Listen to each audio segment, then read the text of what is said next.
नमो भगवते वासुदेवाय।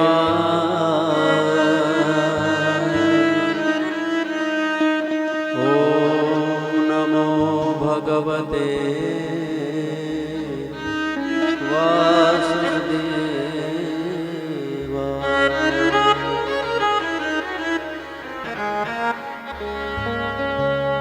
ध्येयं सदा परिभवग्नमभीष्टदोहम्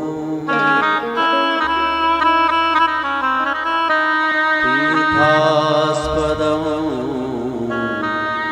शिवविरचितं शरण्यं विद्यार्थिहं प्रणतपाल भवाब्धिपूतं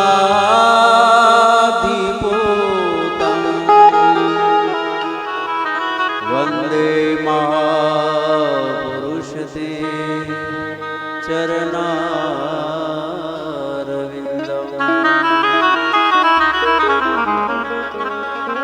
कृष्णत्वदीय पदपङ्कजपञ्जरान्ते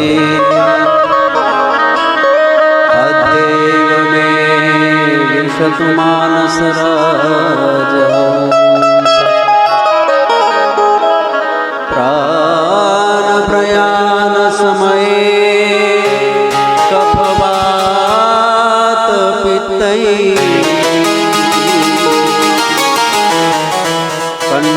कंठावरोधनविधौ स्मरणं कुतस्ते।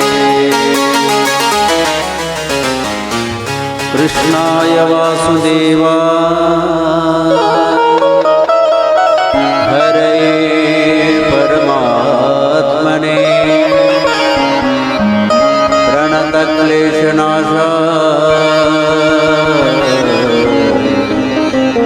गोविन्दाय नमो नमः।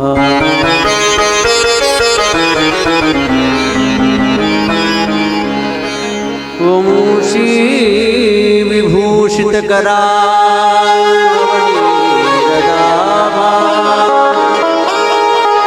पीताम्बरा अरुणबिम्बफलाधरोष्टा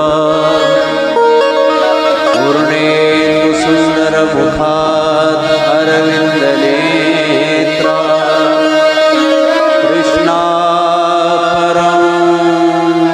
किमपि तदमहं न जाने। नारायणं नमस्कृत्यं नरं चैव नरोत्तमं देवीं सरस्वतीं व्यासं ततो जयमुदीरये। विभुं वेणुनादं चरन्तं दुरन्तं स्वयं लीलया गोपवेशं दधाति।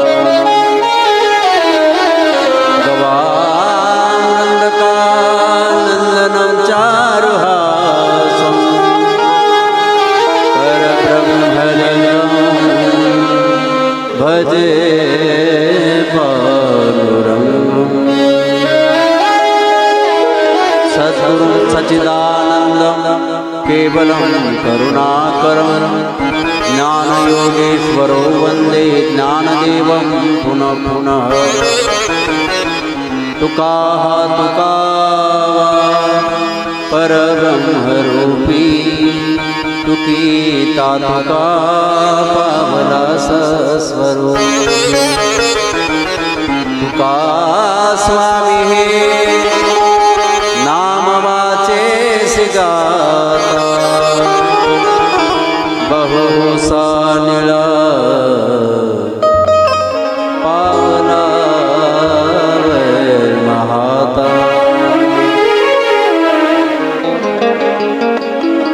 जय जय श्री राधा रमण,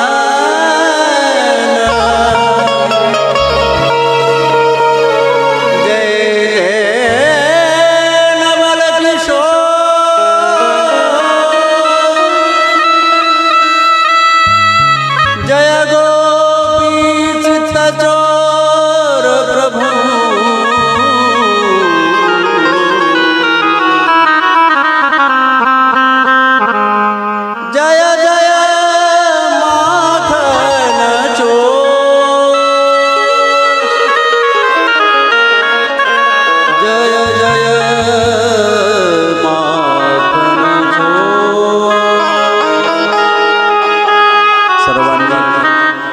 हाताने टाळी आणि मुखाने नाम.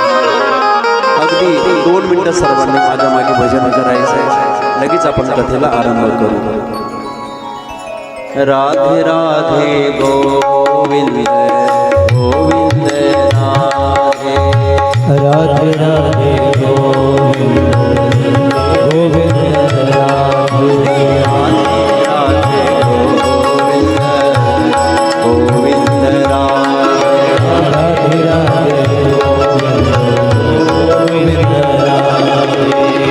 गोविंद राधे गोपाल राधे. गोविंद राधे गोपाल राधे. गोविंद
राधे गोविंद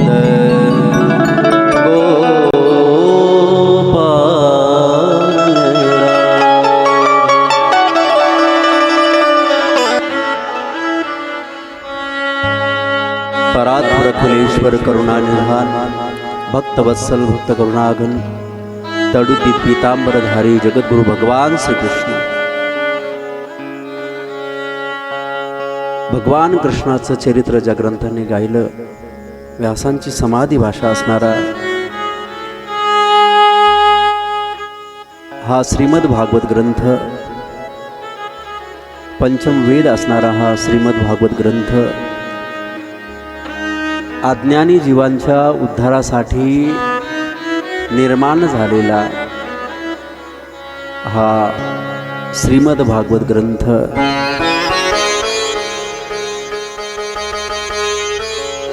गेले 3 दिवस झाले आपल्या या छोट्याशा गावामध्ये, अर्थात निपाणी गावामध्ये मोठ्या उत्साहामध्ये या भागवत कथेचं आयोजन या ठिकाणी कैलासवासी वैकुंठवासी हवप नानासाहेब काका देवराव पाटील कदम यांच्या प्रथम पुण्यस्मरणाच्या निमित्ताने या भव्य दिव्य कथेचं आयोजन या ठिकाणी त्यांच्या पश्चात त्यांच्या मुलांनी केलेलं आहे.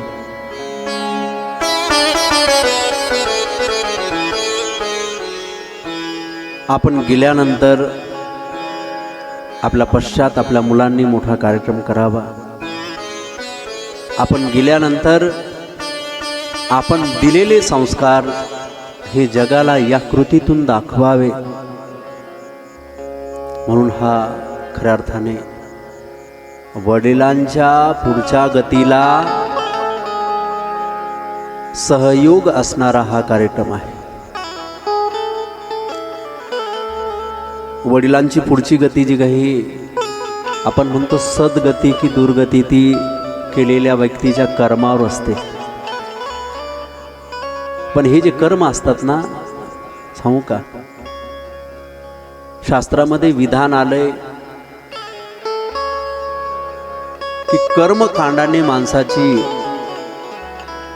अर्थात गेलेल्या व्यक्तीच्या नावाने कर्मकांड केले तर व्यक्ती सद्गतीला पावते. पण याचं खंडन भागवताने केलंय. तुम्ही म्हणाल कसं? आपण दुसऱ्या दिवशी कथा बघितली, पहिल्या दिवशीच बघितली.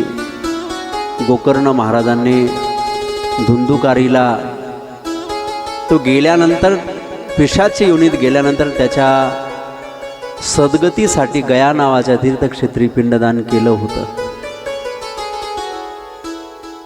पण तरी देखील त्याला सद्गती मिळाली नाही, तो दुर्गतीतच राहिला. म्हणून तुम्ही आम्ही केलेलं कर्मकांड व्यक्तीला सद्गती देईल हे आशा मनात ठेवू नका. कर्मकांडच करायचं आहे ना, तर हे करा की स्वतःचा देह भगवंताला अर्पण करा. तो पण मेल्यानंतर नाही, जिवंतपणी.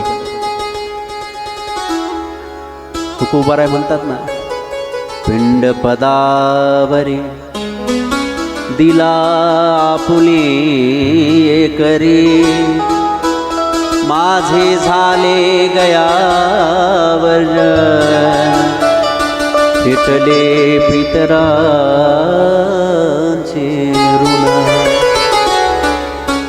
स्वतःचा देह स्वतःच्या हाताने देवाला समर्पित करणं खऱ्या अर्थाने हा पिंडदानाचा कार्यक्रम आहे. करताय का? गेल्यानंतर गेल्याच्या पश्चात आपले मुलं आपल्या नावाने पिंडदान करतील या आशे तुम्ही राहू नका.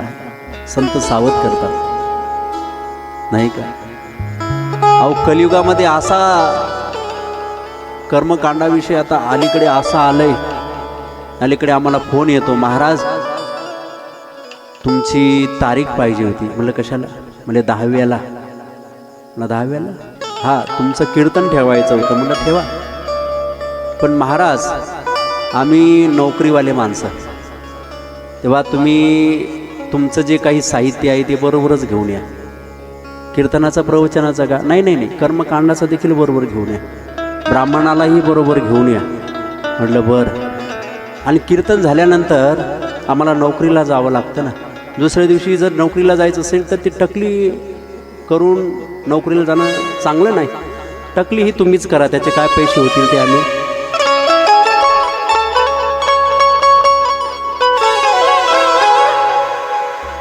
ही प्रथा अलीकडे आली आहे बरं का. अलीकडे खेड्यात नाही अजून, पण शहरात आली. म्हणून अलीकडे मी गुरुजी अलीकडे 10वान वर्ष श्राद्ध बंद केलाय. कीर्तन नाही, प्रवचन नाही, काहीच नाही. जर गेलेल्या व्यक्तीच्या विषयी मुलांमध्ये श्रद्धा नसेल तर ते कार्य आपण न केलेलं बरं का नाही. वडिलांनी आयुष्यभर जे काही आपल्याला आपलं नरदेह आपल्याला वडिलांनी दिला आहे नाही का. ज्ञानोबाऱ्या सांगतात नरदेह कसा निर्माण होतो. आणि शुक्र शोणितांचा सांधा मिळता पाचांचा बांधा वायू तत्व दशदायकची झाले. शुक्र आणि शोणित एकत्र आल्यानंतर मनुष्यदेह निर्माण होतो. म्हणजे आई वडिलांच्या संयोगातून नरदेह निर्माण झाला. त्यांनी आपल्याला जग दाखवलं आणि त्यांच्यासाठी आपण टकली करू शकत नाही. चप्पी आई वडिलांसाठी. मला वाटतं अशा व्यक्तीला बूट अगदी पोत्यात घालून निवार बुटाने हल्लं पाहिजे. काय अरे, ज्यांनी नरदेह दिलाय, ज्यांनी आपल्यासाठी एवढे कष्ट सहन केले, त्यांच्यासाठी आपण आपल्याला आयुष्यातला थोडा आनंद कमी करू शकत नाही. आनंद नाही हो. वडील गेले हे दुःख आपल्यालाही व्हावं, आपल्यालाही ते दुःख आहे याकरता त्या क्रिया कदाचित परंपरेने चालत असाव्यात नाही का. वडिलांच्या नावाने तर्पणविधी करणं. स्वतः रामप्रभू वनवासात असताना वडील गेले ही बातमी कळाल्यानंतर दशरथ राजे गेले. दशरथ रामवियोगे मेला. राम राम किती वेळा म्हटले माहिती का. संत तुळशीदासजी सांगतात राम राम तेहि राम ते राम राम तेहि राम तनु पर हर विश्राम कहे राम गए सुरधार. 6 वेळा राम राम शब्द दशरथाने आपल्या वाणीने उच्चारला आणि आपला नरदेह अर्थात शरीर शांत केलं. वडील गेले ही बातमी वनवासात रामाला कळाली आणि वडिलांच्या नावाने तिथे तर्पणविधी राम प्रभू देखील करतायत.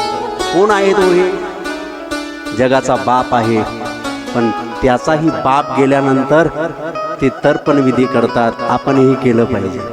अंधश्रद्धा नाही. पण नुसतं कर्मकांडाने वडिलांना सद्गती मिळणार नाही. त्याकरता साधू संतांनी त्या कर्मकांडाला सहयोग म्हणून हे कार्यक्रम ठेवलेत. त्यामध्ये कीर्तन असेल, भागवत कथा असेल. काय होतं, कारण कर्म करताना तर्पणविधी चालू आहे, वडिलांच्या नावाने तर्पणविधी चालू आहे, म्हणजे पिंडदानाचा कार्यक्रम चालू आहे. पण चालू असताना त्या ब्राह्मणाच्या मुखातून जर एखादा शब्द चुकला तर गेलेल्या व्यक्तीला तो दोष लागतो. पण तो दोष लागू नये याकरता हे नाम संकीर्तनाचे कार्यक्रम ठेवले जातात.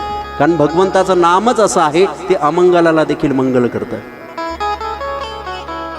मंगल भवन अमंगलहारी द्रवहु सुदशरथ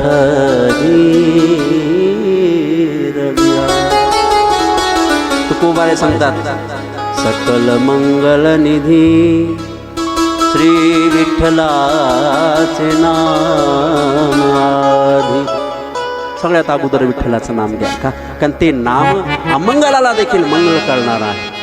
म्हणून हा कैलासवासी वैकुंठवासी हबप नानासाहेब काका देवराव पाटील कदम यांच्या प्रित्यर्थ प्रथम पुण्यस्मरणाच्या निमित्ताने जो काही कार्यक्रम ठेवला आहे ना, निश्चितच त्यांना सद्गतीला घेऊन जाणारा हा कार्यक्रम.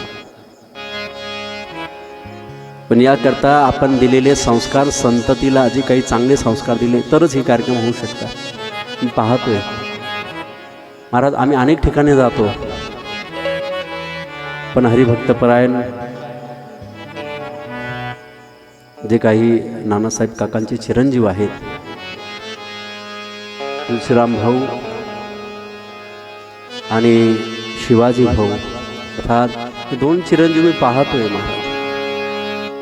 आम्ही इथे यायचा उशीर आहे, किती सगळे तयार आहे, पण कुठे ठेवून कुठून असं होतंय. का होतंय माहिती आहे का? वडिलांनी दिलेले संस्कार आहेत ते. अक्षरशः हे असं होऊ शकत नाही. तुम्ही संस्कार असल्याशिवाय या कृती तुमच्याकडून आपोआप घडणार नाही.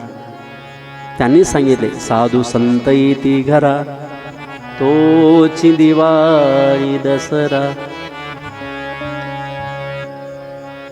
कुणीही येऊ महाराज, तो भगवंताचं गुणगान गाणारा आहे ना, तर त्याचं आदरातिथ्य करणं. आणि अतिथी देव म्हटलंय शास्त्रामध्ये, अतिथी देवो भव.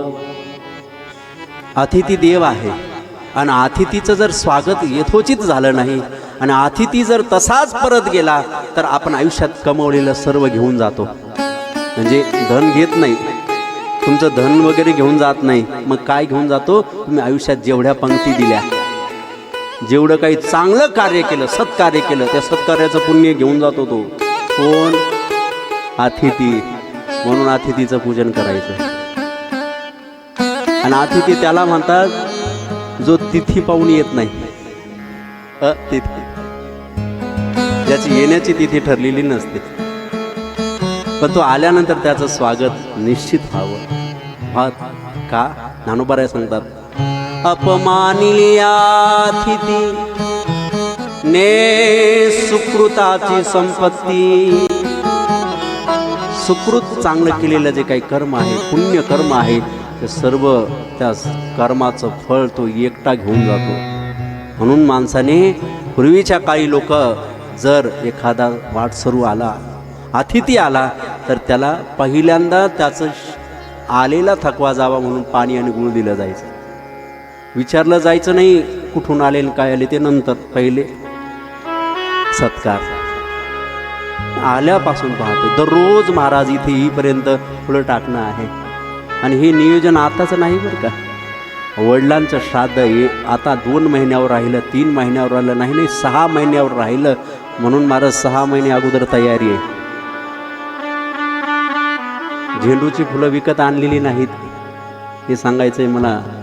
वडिलांच्या या कार्यक्रमामध्ये आम्ही आमचेच पिकवलेले फुलं आणि त्याच फुलांनी आम्ही साधू संतांचं स्वागत करू.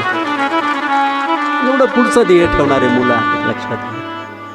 म्हणून चांगले मुलं तुम्ही आम्ही दिलेल्या संस्काराने घडतात. संस्कारा बीज उच्चते सांगितलंय. माणसाचा दुसरा जन्म संस्काराने होत असतो. तेव्हा कालपर्यंत आपण कथा श्रवण केली. आज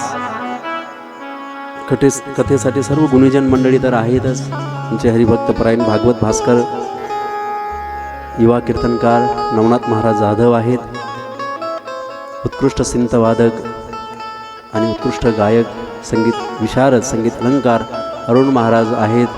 हरिभक्तपरायण उत्कृष्ट बुलबुल वादक गौरव महाराज आहेत. तसेच हरिभक्तपरायण संगीत अलंकार, संगीत विशारद आपलं गावचं भूषण प्रकाश महाराज कदम आहेत. आणि उत्कृष्ट तबलावादक आमचे परममित्र तबला विशारद कृष्णा महाराज आहेर ही या ठिकाणी उपस्थित आहेत. आणि कथेसाठी आवर्जून उपस्थित असलेले आमचे परममित्र प्रेममूर्ती हरिभक्तपरायण ज्ञानेश्वरजी महाराज मधाने, तेही आज कथेसाठी उपस्थित आहेत. आणि आप्तेष्ट मंडळी तसेच गावातील मंडळी देखील बहुसंख्येने उपस्थित आहे. आणि आज माझा शब्द एखादा चुकला आहे का, बरोबर आला नाही आला, तर ते टिपण्याकरता एक डोळा उभा आहे. जसं या ठिकाणी शूटिंग देखील चालू आहे. ऐका, कालपर्यंत आपण कथा श्रवण केली. 4था स्कंद आपला झालेला आहे. आणि आज मला भगवंताच्या जन्मापर्यंत जायचं आहे. 5वा, 6वा, 7वा, 8वा, 9वा आणि नंतर मग जन्म आहे. म्हणजे 5 स्कंद घ्यायचे. महाराज आता मग तुम्ही 2 वाजवणार का 3, ते तर सांगता येत नाही. ते आमच्या हातात नसतं, ते तुमच्या हातात आहे किती रिस्पॉन्स द्यायचं ते. श्रोता हा वक्त्याला बोलवत असतो, वक्ता बोलत नसतो. कालपर्यंत कथा आपण श्रवण केली. राजा परीक्षिताने 5व्या स्कंदाच्या आरंभी 4थ्या स्कंदापासून आणि 3ऱ्या स्कंदापासून जगताच्या निर्मितीला आरंभ झालेला आहे. पहिल्यांदा मैथुनाने सृष्टीची अर्थात प्रजेची निर्मिती होऊ लागली. त्यामध्ये पहिलं जोडपं आलं या जगामधलं, ब्रह्मदेवाने निर्माण केलं ते म्हणजे स्वयंभू मनू आणि शत्रुपा माता. त्यांना 5 अपत्य झाली. 2 मुलं आहे, उत्तानपाद आणि प्रियव्रत. 3 मुली आहे, आकुती, देवहूती आणि प्रसूती. या तिन्ही मुलीचं आपण चरित्र बघितलं. आकुती रुचा नावाच्या ऋषींना देण्यात आली, देवहूती कर्दमांना देण्यात आली आणि प्रसूती प्रजापती दक्षांना देण्यात आली. हा सर्व आपण इतिहास बघितला आहे. काल 4थ्या स्कंदाच्या शेवटी महान भगवत भक्त ध्रुवाची कथा आली. अर्थात या स्वयंभू मनू आणि शत्रुपा मातेचा मोठा मुलगा उत्तानपाद याचं चरित्र आपण बघितलं, याचा वंशविस्तार आपण बघितला. आज 5वा स्कंद आरंभ करायचा आहे आणि 5व्या स्कंदामध्ये दुसऱ्या मुलाचे चरित्र आले. त्याचं नाव आहे प्रियव्रत. ज्याला व्रत प्रिय आहे त्याचं नाव प्रियव्रत. नैष्ठिक ब्रह्मचर्याचं पालन केलेले त्याने आतापर्यंत. आणि ज्यांच्या संगतीत राहतोय ना ते गुरु आहेत नारद. नारद ब्रह्मचारी संत. सांगू का, माणसाचं आयुष्य संगतीने घडतं. ज्याच्या तुम्ही संगतीत राहतात ना माणसाला तसंच व्हावं वाटतं, नाही का? बऱ्याचदा आपण उदाहरणं बघितलीत, व्हिडिओ येतात की काही असे पशु आहेत की जे हिंस्र पशु नाहीत, पण हिंस्र पशूच्या संगतीत राहिल्यानंतर तेही त्यांच्यासारखे उड्या मारतात.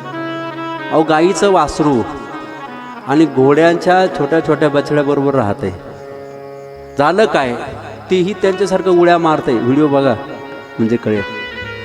अनेकदा तुम्हाला व्हिडिओ येतात. ज्याच्या संगतीत तुम्ही राहतात ना त्याचा गुण लागतो.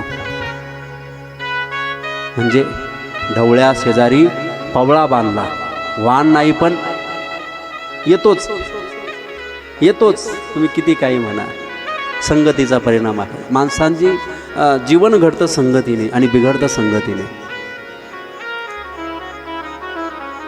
म्हणून माणसाने संगती नेहमी मोठ्यांची करावी.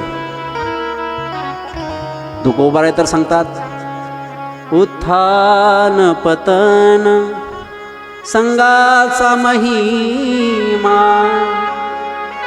माणसाचं उत्थान व्हावं की पतन व्हावं हे संगतीवर ठरलं जातं. म्हणून माणसाने कधीही पतन होऊ नये याकरता त्यजावे अधमा संत सेवी. अधमाचा त्याग करावा म्हणजे पतन होत नाही अधम व्यक्तीच्या. कुणाची संगती करावी? संगत संतन की करले, नाही का? गजा के माथा आजा बैठे मन माने सो फल खाय, नाही का? संगत केली शिळीनी हत्तीनीची. आता हत्तीनीची शिळीनी संगती केली. शिळीचा महाराज पाठामधून चालतात ना शिळी, म्हणजे आपलं बकरी. बकऱ्या कुठून चालतात? शिळी बकऱ्या जेव्हा रानात येतात माता भगिनीबरोबर तेव्हा मागे मागे चालत असतात. आणि त्यांची उंची किती माहिती का? बरोबर तुरीचा शेंडा आणणार. कोण? शिळीचं सांगतोय मी. तुरीचा शेंडा आणणार. पण ती तूर किती? 3 फूट 5 फूट, नाही का? त्याच्या उंच नाही, त्याच्या वर तिला खाता येत नाही. पण तिने संगती केली हत्तीनीची. आता हत्तीनीची संगती केली आणि हत्तीने तिला सोंडीवर घेऊन पाठीवर ठेवलं. आता 5 फुटाचा पाला खाणारी शिळी 14-15 फुटावरचा महाराज झाडाचा शेंडा उडवायला लागली. कोण? शिळी.